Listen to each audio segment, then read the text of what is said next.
Sveiki visi. Taigi turbūt labai nustebot pamatę pavadinimą šios pamokos, nes aš parodysiu kaip du dalykus sujungti vieną. Tai yra, mes mokame kintamai sukurti ir atvaizduoti ir mes mokam constant kintamai, kitaip sakant, nekintamai sukurti ir atvaizduoti. Bet kad tai padarytume, mums reikia dviejų skirtingų būdų. Taigi šiandien parodysiu kaip ir vieną ir kitą atvaizduoti vienu būdu. Ta prasme, iš karto abu.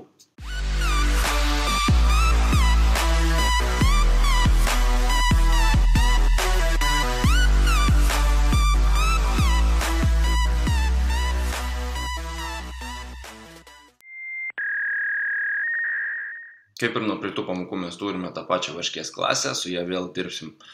Toliau dirbsim. Ir pirmiausia, aš norėčiau šiandien pradėti nuo headerio, tikriausiai. Ne nuo varškė CPP, bet nuo headerio.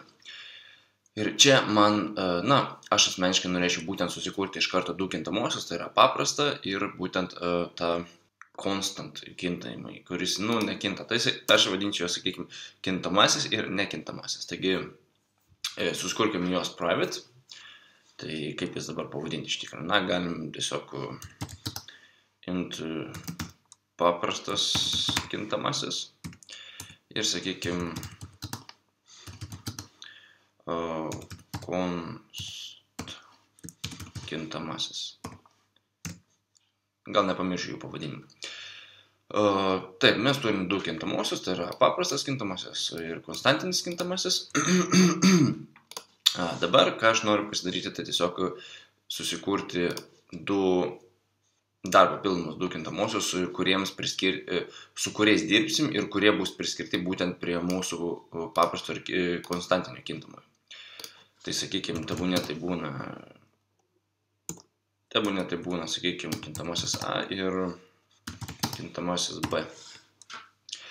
Ir žinoma, mums reikės suflerio, kuris atstos mūsų funkcijai, kurią mes suskursim varškė.cpp. Ta funkcija pavadinkim, sakykime, kuri, aišku, mums nieko negrąžins.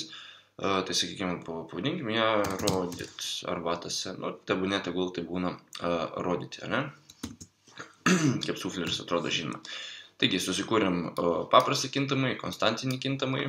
Tada susikūrėm papildomus kintamosius, su kuriais mes dirbsim, kuriuos keisim ir kuriuos mes priskirsim mūsų pagrindiniams kintamasiams.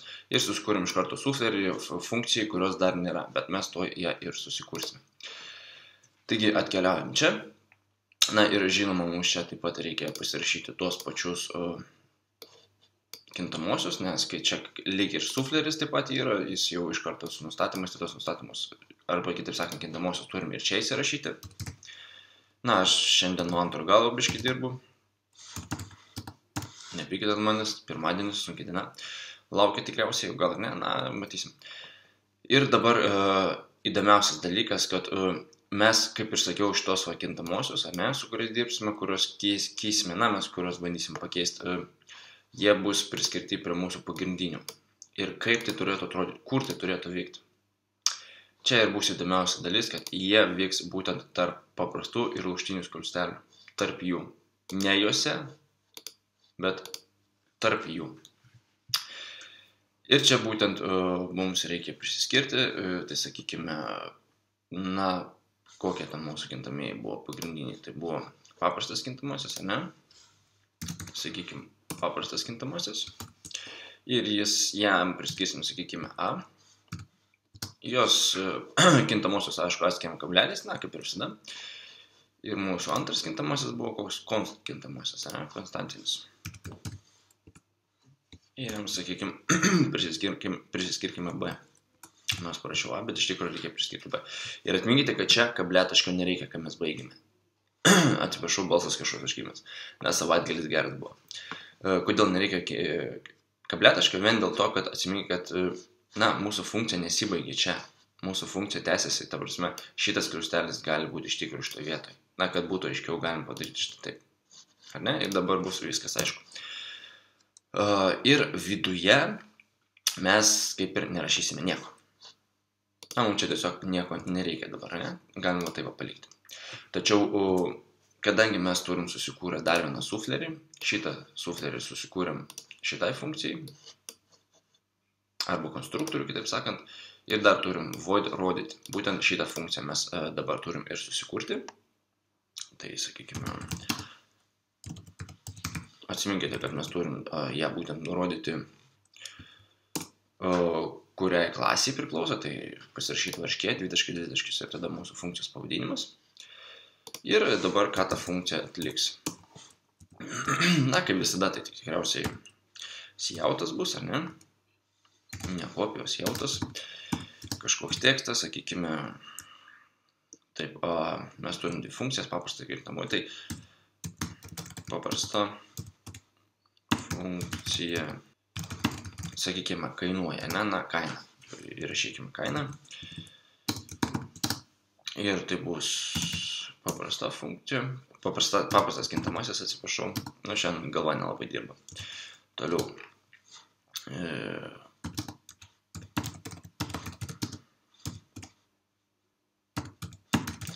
Parašiau funkciją, nes iš tikrųjų čia kintamieji, na, nesvarbu. Esmė, kad su klaidom reikia rašyti visada, nes iš klaidų mes mokomės, ar ne? Gerai, o konstantinė funkcija kainuoja